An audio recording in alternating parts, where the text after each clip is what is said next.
Bien, bonjour à tous et bonjour à toutes. Bienvenue à cette journée annuelle du projet ChepMed Lyon qui se déroule donc aujourd'hui dans le grand amphithéâtre de CPE. C'est avec un grand plaisir que nous accueillons aujourd'hui pour cette journée qui nous permettra de faire le point sur ce qui a déjà été accompli au sein du projet ChepMed at Lyon, avec notamment la mise en place de l'Institut transdisciplinaire en santé et la présentation des 21 projets lauréats. Ce sera aussi et surtout l'occasion de poursuivre la réflexion sur l'ambition première du projet, construire un écosystème de recherche et d'innovation pour faire le lien entre la médecine 5P et les approches One Health dont on va beaucoup parler aujourd'hui. Voilà, le projet ChepMed at Lyon est porté par l'Université Lyon 1. Il regroupe 12 partenaires lauréats en 2022 de l'appel à projet Excellence de France 2030. Il s'appuie sur l'ensemble des forces scientifiques du site Lyon-Saint-Étienne pour développer des projets de recherche et de formation qui soient transformants dans le domaine de la santé et dans le domaine du bien-être. L'approche choisie est plutôt ambitieuse. Faire le lien entre la médecine 5P, préventive, personnalisée, prédictive, participative et basée sur les preuves, et puis la santé unique, One Health, qui promeut une approche systémique et unifiée des santé humaines, animales, environnementales à toutes les échelles. Avec cette approche, ChepMed souhaite replacer l'individu au centre des préoccupations et le positionner en tant que cible et acteur de son environnement. Ça aussi, c'est quelque chose sur lequel on reviendra pas mal aujourd'hui. Pour ça, nous avons besoin de toutes les disciplines scientifiques et de construire des projets à l'interface de ces différents domaines pour faire émerger de nouvelles questions et de nouvelles manières de faire la recherche. Cet institut de recherche transdisciplinaire en santé, qui est au cœur de ChepMed at Lyon, il rassemble les communautés scientifiques qui relèvent des sciences et technologies, de la médecine, des sciences humaines et sociales, de l'ingénierie, de l'environnement, de la santé vétérinaire, et il vise justement à structurer cette grande communauté transdisciplinaire sur la question de la santé au sens le plus large possible. ChepMed at Lyon vise évidemment à renforcer l'impact de la recherche sur l'innovation, qu'elle soit technologique ou qu'elle soit sociale.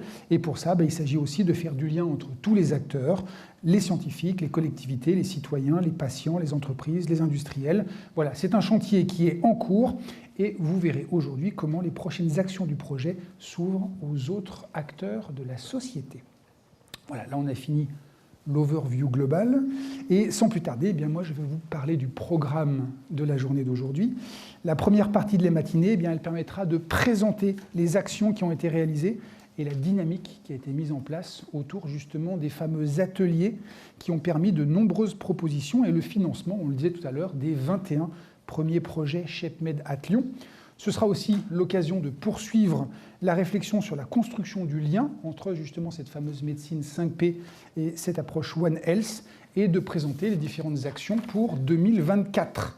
Je laisserai pour ça d'abord la parole à M. Frédéric Fleury, président de l'Université Claude Bernard Lyon 1, et Jean-Yves Blais, qui est coordinateur scientifique du projet, et puis au bureau du projet ChepMed, qui viendra aussi vous le présenter. Après une courte pause, nous passerons à la première des 3 tables rondes de la journée. Alors, ces tables rondes, elles ont pour objectif de poursuivre nos réflexions sur la construction du lien entre approche 5P et One Health. Il s'agit de mettre en évidence les alignements entre ces approches, mais aussi, et c'est tout aussi important, les zones de friction, les zones où des compromis sont nécessaires. C'est là aussi où on aura besoin de discuter avec vous. Il s'agit de mettre en évidence justement tous ces aspects. C'est ambitieux, c'est difficile, mais c'est aussi grâce à ça qu'on pourra réfléchir avec l'ensemble des acteurs de la société. Les 2 dernières tables rondes, par contre, elles auront lieu cet après-midi, après une riche pause déjeuner, qui se passera donc juste devant l'amphithéâtre, là où on était tout à l'heure. Durant ces pauses, vous aurez aussi l'occasion d'aller regarder les différents posters des projets et de discuter avec les personnes qui les animent. Certains ont déjà commencé tout à l'heure au début de l'événement. N'hésitez pas à y retourner, ils sont tous absolument passionnants. Allez, voilà pour le programme. Il est temps pour moi de laisser la parole à M. Frédéric Fleury, président de l'Université Claude Bernard Lyon 1. Merci beaucoup. Bonjour à toutes et tous. Vous êtes devenus nombreux aujourd'hui pour cette journée après 1 an et demi quasiment de projet. Et donc effectivement, on va faire le point sur ce projet très important pour le site, qui est ce projet du programme Excellence sous toutes ses formes, ShapeMed at Lyon. Je voudrais saluer un ensemble de représentants dans la salle, le vice-président de la métropole en charge des universités de la recherche, Jean-Michel Longueval, il est là, voilà. Bienvenue Jean-Michel. La ville de Lyon également, l'adjointe à la santé, Céline Delorence, je ne l'ai pas encore vue, mais elle va nous rejoindre. Donc je salue les représentants de la ville de Lyon. Et puis les partenaires, alors on ne pourra pas tous les citer, les représentants des établissements qui sont membres du projet ShapeMed, les HCL, j'ai vu Alexandre Pachot, peut-être Loïc Delastre, qui représente Raymond Lemoine, qui n'a pas pu être présent aujourd'hui, Jean-Yves bien évidemment pour le centre Léon Bérard, qui représente à la fois le portage scientifique du projet et puis et l'hôpital. Madame Cindy Pagès, je l'ai vue là, bonjour Cindy, qui représente l'hôpital de Vinatier. Également Elisabeth Weiderpass, qui représente le cirque et l'OMS. Les autres établissements d'enseignement supérieur, je ne vais que Nathalie Dompnier, présidente de Lyon 2, l'INSA, qui est représentée. J'ai pas vu CPE, qui est le dernier, je ne sais pas si c'est des représentants de CPE, et je voudrais souligner que nous sommes accueillis dans un bâtiment qui est assez récent, on l'a inauguré il n'y a pas très longtemps, qui héberge des activités de recherche et d'enseignement. L'Institut des nanosciences de Lyon, qu'on partage d'ailleurs avec plusieurs partenaires de ShapeMed, dont l'INSA, on est co-tutelle avec le CNRS, l'école CPE, et je remercie Gérard Pignot de nous avoir accordé le temps de présence dans cet amphi. Remercier et saluer également les organismes, donc Dominique Pelat, l'INSERM, Laurent Barbieri pour le CNRS, je vois Olivier Bertrand également, des représentants peut-être de l'INREA et de l'INRAE. Bien sûr, les 4 organismes sont présents dans ce projet, j'y reviendrai, et j'espère que j'ai oublié personne. Si j'ai oublié l'ANR, voilà, c'est quand même le plus important. Donc les financeurs, et je ne sais pas, j'ai pas vu Lise Dumazy, elle va nous rejoindre. Mais voilà, je tiens à saluer la présence de l'ANR qui accompagnera toute la journée. On aura une réunion spécifique avec les représentants de l'ANR. Et je tiens bien sûr à remercier l'État, puisque c'est un programme France 2030 qui finance ShapeMed sur une durée de 10 ans. On y reviendra. Isabelle. Je tiens aussi à remercier donc toute l'équipe ShapeMed. Isabelle Weiss, qui est aux manettes, qui est dehors, et puis le trio, donc bonjour Isabelle qui est là-bas, qui nous regarde de loin, et puis Fabrice Vavre, Marie Préau et Julie Esberg, qui sont les 3 scientifiques qui pilotent au quotidien le gros programme ShapeMed. Ceci étant dit, merci à toutes et tous donc d'être présents à cette journée. Et je voudrais commencer par quelques chiffres clés de ce projet. Isabelle, si j'appuie, c'est qu'on a prévu quelques diapos. Voilà. Alors vous avez pu voir ce joli logo défilé, qui est une belle réussite, qui nous permet de visualiser les différentes thématiques et actions menées par ShapeMed, et qui nous donne une signature au moment du lancement des programmes Excellence sous toutes leurs formes. La ministre a bien indiqué et souligné avec l'ANR l'importance de pouvoir avoir des projets différenciants adossés à une signature. Alors cette signature, elle se décline différemment en fonction des sites. Pour nous, c'est bien sûr une signature autour de la santé, mais la santé sous toutes ses formes, d'où le nom SHAPE, mais qui est aussi un acronyme, structurer une approche santé unique pour une médecine personnalisée, et qui traduit l'âme de ce projet. Alors ce projet, il est porté par effectivement 12 institutions, mais il va bien au-delà.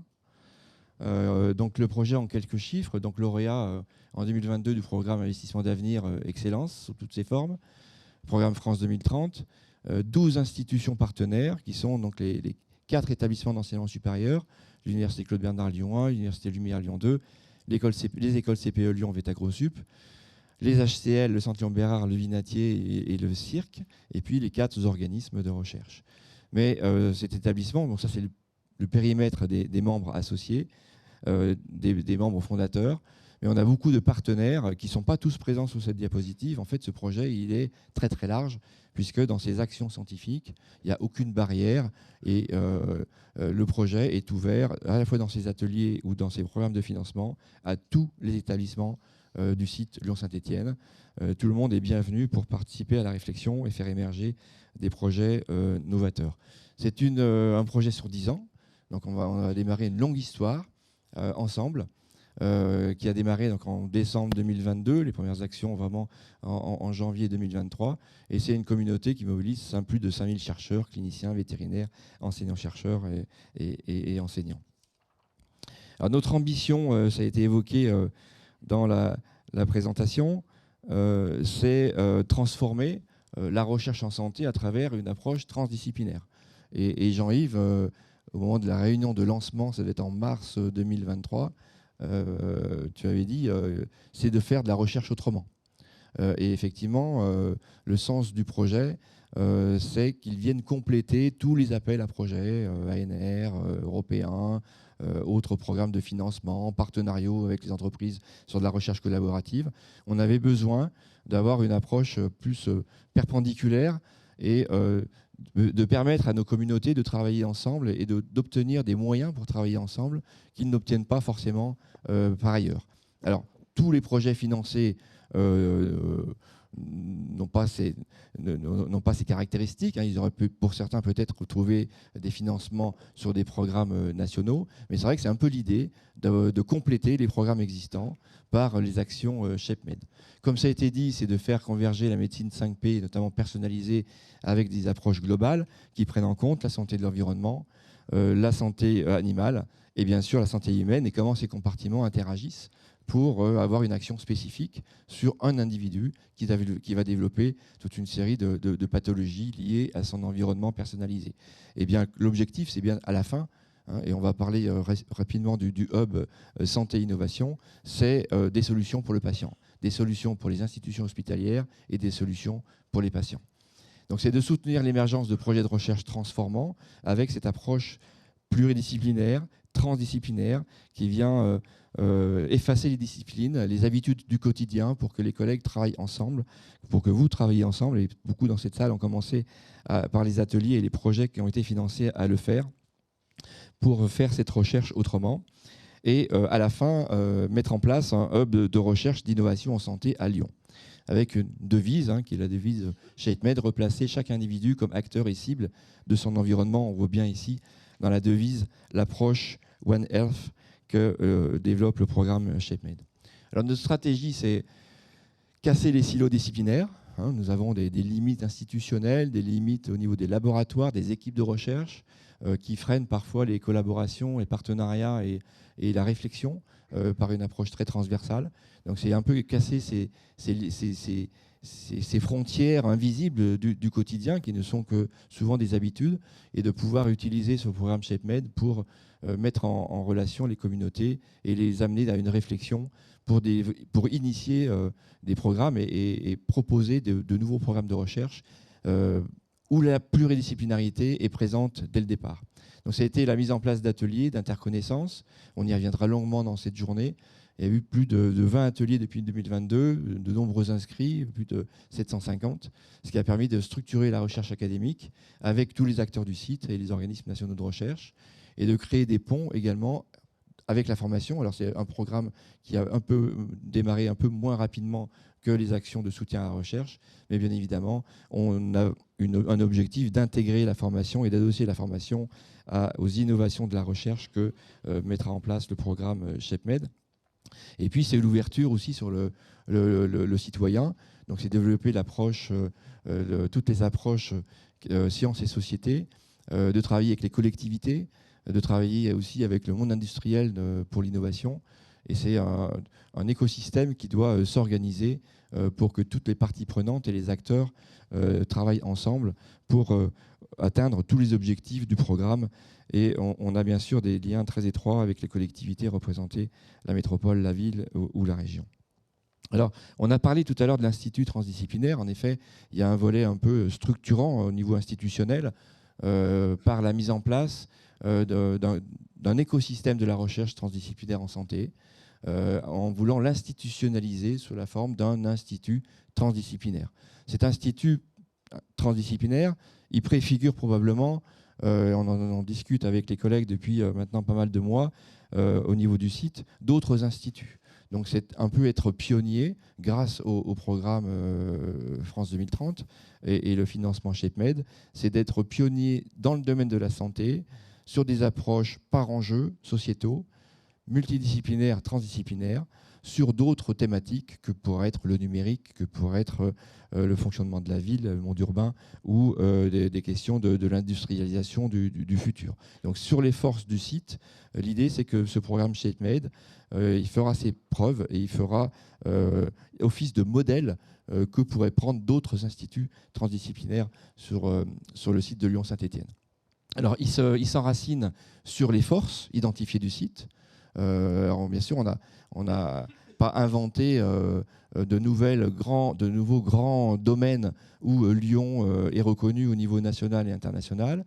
Donc on s'est adapté et on a pris en compte les forces identifiées qui se traduisent souvent derrière par des grandes unités de recherche en co-tutelle avec les organismes, avec 4 programmes qui sont dans le dossier soumis à l'ANR, à financement, un programme santé et territoire, un programme sur les maladies infectieuses et émergentes, un programme sur les troubles cérébraux, la remédiation et les sociétés inclusives, et puis comprendre, prévenir et guérir le cancer, avec des aspects transversaux, notamment sur les données. Il y a des gros enjeux sur les données de santé, et on verra que c'est aussi un atelier et des objectifs à atteindre dans le programme ShapeMed. Cet institut transdisciplinaire, il a pris corps, il s'est matérialisé par des instances qui pilotent le programme ShapeMed.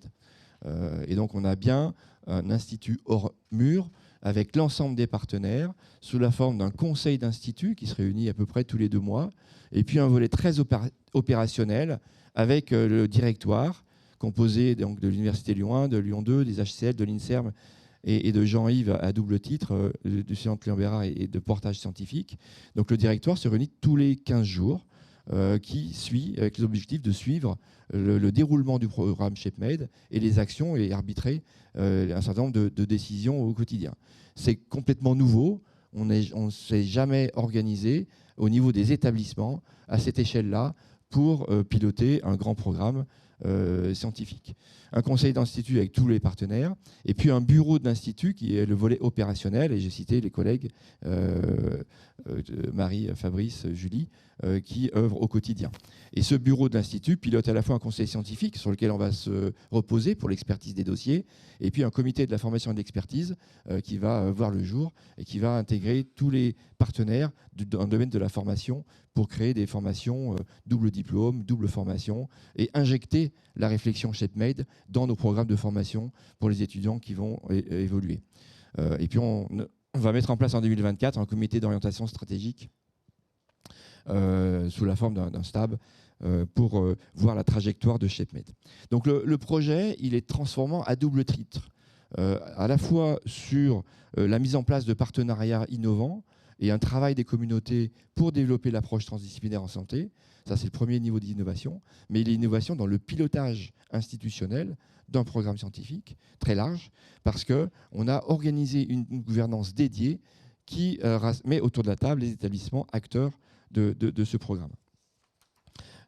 Cette gouvernance que l'on veut agile préfigure demain la signature, et je voudrais terminer par ça. Demain, c'est encore mieux faire reconnaître le site de Lyon sur les thématiques de santé globale.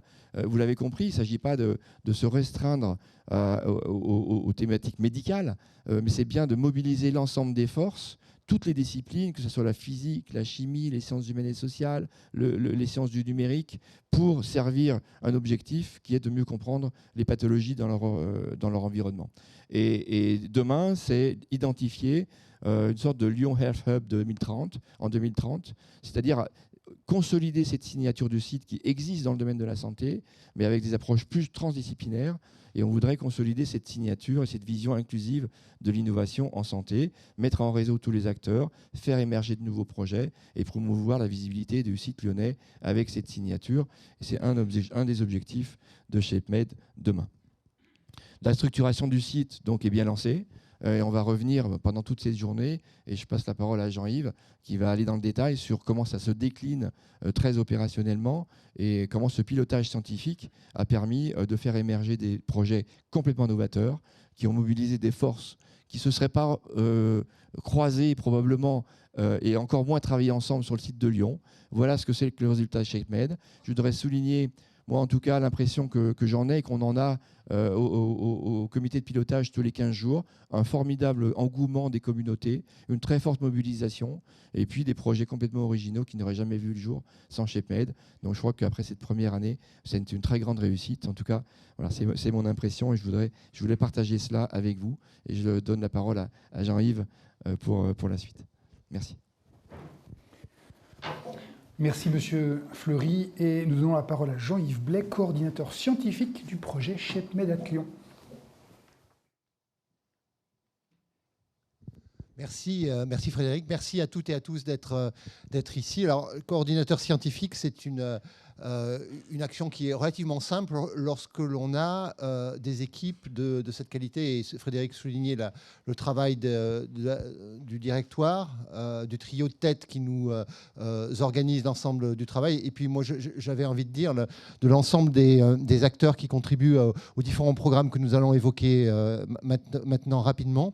En fait, sur une note un petit peu personnelle, ça me rappelle des structures qui existaient en Europe il y a une vingtaine d'années, qui s'appelaient les réseaux d'excellence, qui étaient à peu près comme nous sommes.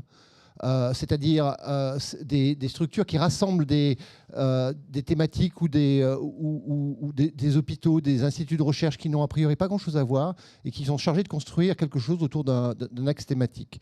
Et ces réseaux d'excellence ont disparu maintenant. C'est très dommage, parce qu'on voit encore les échos de leur construction 20 ans après. C'est très impressionnant d'ailleurs de voir les conséquences de cela. Et je crois qu'on est exactement dans cette démarche avec ShapeMed, avec un institut transdisciplinaire en santé qui a pour vocation de construire des programmes de recherche multidisciplinaires sur les atouts lyonnais, ça a été dit, avec un très fort continuum, c'est le point clé, entre l'université, l'hôpital et les structures de recherche, bien entendu l'ensemble du monde et de la société, avec un institut transdisciplinaire en santé qui s'appuie, on l'a vu, sur des programmes qui sont également des ateliers. Alors, l'enjeu clé de notre programme, c'est la construction de projets qui n'existeraient pas si on n'était pas là.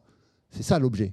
Et pour ce faire, ont été construits des ateliers, ce qu'on appelait des ateliers d'interconnaissance. J'aime pas trop ces néologismes, mais en fait, ça veut bien dire ce que ça veut dire. C'est des acteurs qui vont d'horizons divers, avec des expertises diverses, qui vont se rencontrer, partager leurs problèmes et dire voilà ce qu'on pourrait faire ensemble. Alors, tant ça c'est pas très fertile. Souvent, c'est très fertile. Et en tout cas, des idées s'allument que l'on n'aurait certainement pas eu sans se rencontrer, avec le développement d'axes thématiques transversaux, parfois de sous-axes thématiques de petite taille en quelque sorte, mais qui sont porteurs d'avenir et qui permettent, à travers la réunion d'expertise qui n'avait pas a priori pour vocation de construire ensemble, la co-construction de projets, l'identification de besoins communs et à l'arrivée, ce que nous devons faire, c'est-à-dire faire une recherche d'excellence, transformante, multidisciplinaire et qui change authentiquement les choses. C'est là notre projet collectif. Et pour ce faire, comme le soulignait Frédéric, on a en 2023 lancé les premiers appels à projets, les appels à manifestation d'intérêt,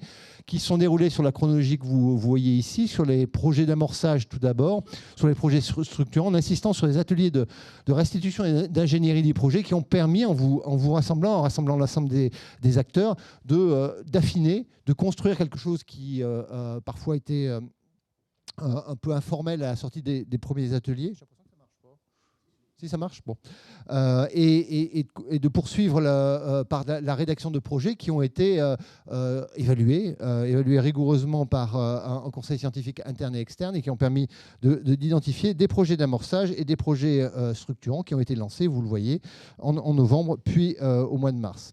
Alors le processus d'évaluation des projets, il est très conventionnel. Un conseil scientifique interne et un conseil scientifique externe qui a permis de faire des propositions au directoire, qui a ensuite sélectionné les lauréats sur la base de l'enveloppe budgétaire, mais ça on était plutôt confortable, comme Frédéric l'a rappelé, et puis également bien entendu de la qualité des projets et de l'évaluation externe qui est celle que l'on doit faire. Des projets d'amorçage qui sont des projets en apparence de petite taille, c'est quand même 150 cas, c'est sur 2 ans, c'est destiné à lancer quelque chose qui peut-être sera transformé ultérieurement en un projet structurant, pas nécessairement. Et puis il y a les projets structurants beaucoup plus importants en magnitude, de l'ordre de 4 ans, 400 kg € en moyenne, qui sont destinés, encore une fois, à transformer les choses sur des programmes qui sont déjà visibles au sein de notre réseau et de nos différentes structures lyonnaises.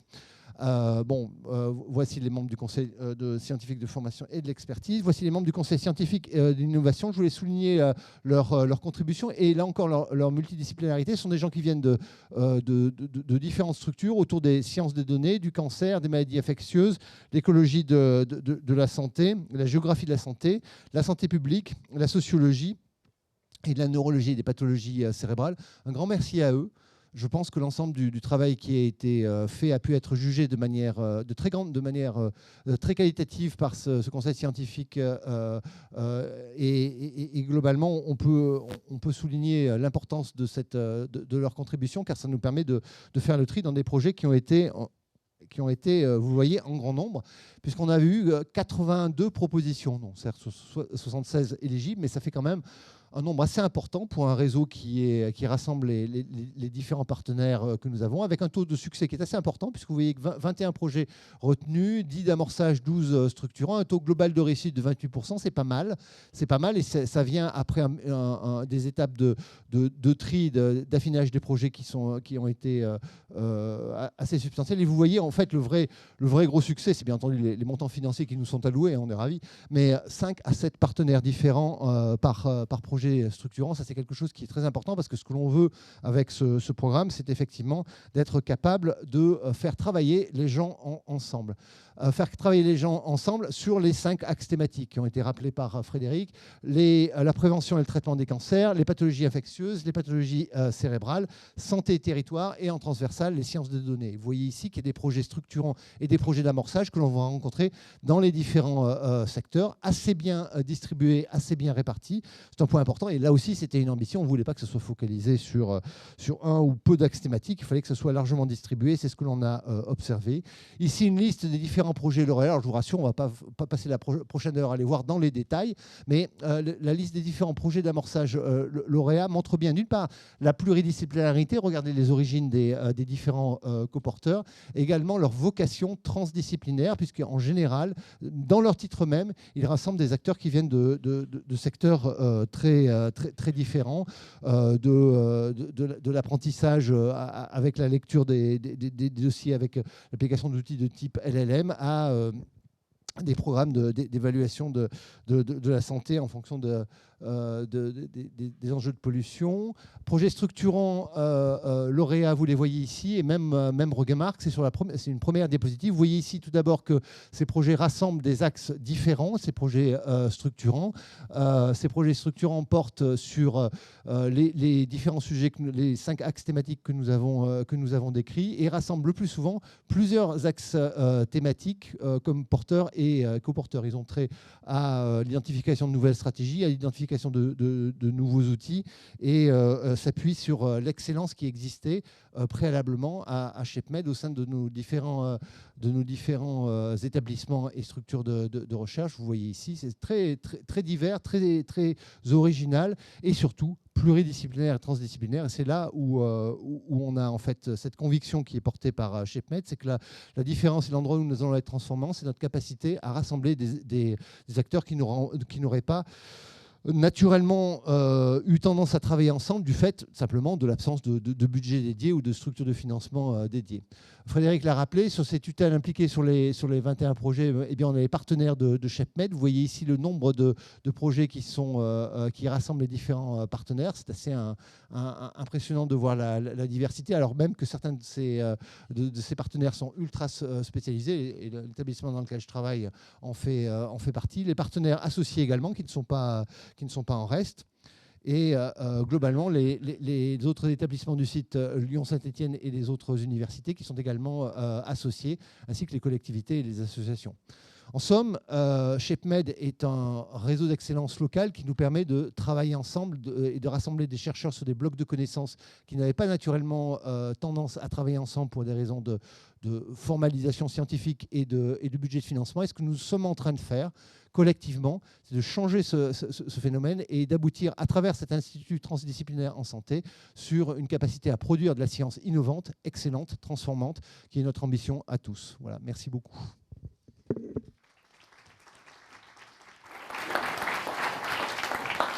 Merci beaucoup, Monsieur Blais.